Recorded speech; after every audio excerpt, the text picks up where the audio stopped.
সুপ্রিয় দর্শক, আগামী 28 তারিখে শুরু হতে যাচ্ছে সনাতন ধর্মাবলম্বীদের সবচাইতে বড় উৎসব শারদীয় দুর্গাপূজা। হিন্দু পুরাণ শাস্ত্র মতে ভগবান রামচন্দ্র রাবণকে ধ্বংস করার জন্য দেবী দুর্গার শরণাপন্ন হন এবং সেই ধারাবাহিকতায় 1480 খ্রিস্টাব্দে এই বাংলাদেশের এক প্রখ্যাত রাজা কংস নারায়ণ এই দেবী দুর্গার প্রচলন শুরু করেন এবং তারই ধারাবাহিকতায় জমিদার হয়ে বারোয়ারি হয়ে আজকে সার্বজনীন দুর্গাপূজার প্রচলন শুরু হয়েছে। আমরা এই দুর্গাপূজায় যারা কমিটি আছে বা যারা এই দুর্গাপূজা পরিচালনা করতেছেন তাদের মুখেই শুনবো এই আনন্দ উৎসব মুহূর্তের কথা এবং সার্বিক সরকারের পক্ষ থেকে কি পরিমাণে তাদেরকে সাহায্য সহযোগিতা করেছে এবং আইন শৃঙ্খলা সম্পর্কে আমরা তাদের কাছেই জানতে চাবো এবং আপনারা আমাদের জেটিভির সাথেই থাকুন। আমি পুলক পাল, ধামরাই নয়নগর সার্বজনীন মন্দিরের সভাপতি। আমাদের মন্দিরের পরিস্থিতি ভালো, আইন শৃঙ্খলা ভালো। আইন শৃঙ্খলা বাহিনীরা সবাই নিয়মিত টহল দিচ্ছে। র্যাব, সেনাবাহিনী, পুলিশ সবাই নিয়মিত টহল দিচ্ছে। আইন শৃঙ্খলা ভালো, অনেক ভালো।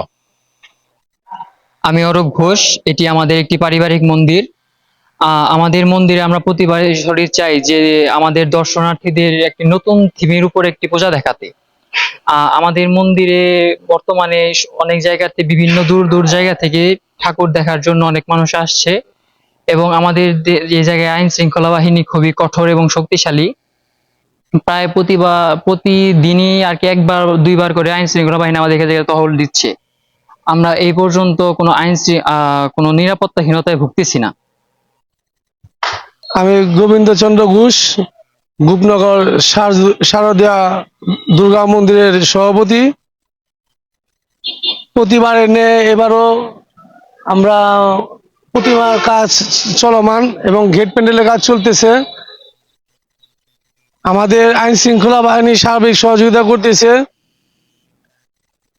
থানা প্রশাসন, DB, union office, RAB office, সেনাবাহিনী সবাই আমাদেরকে খোঁজখবর নিতেছে, তদারকি করতেছে কিভাবে কাজ চলতেছে, কোনো সমস্যা আছে কিনা। আমরা সবাই মিলে আমি সেখানে থাকি।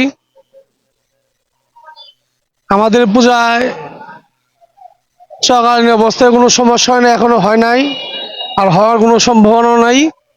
আমাদের পূজার আমেজে আত্মীয় স্বজন মেহমান সবাই বাড়িতে আসতেছে।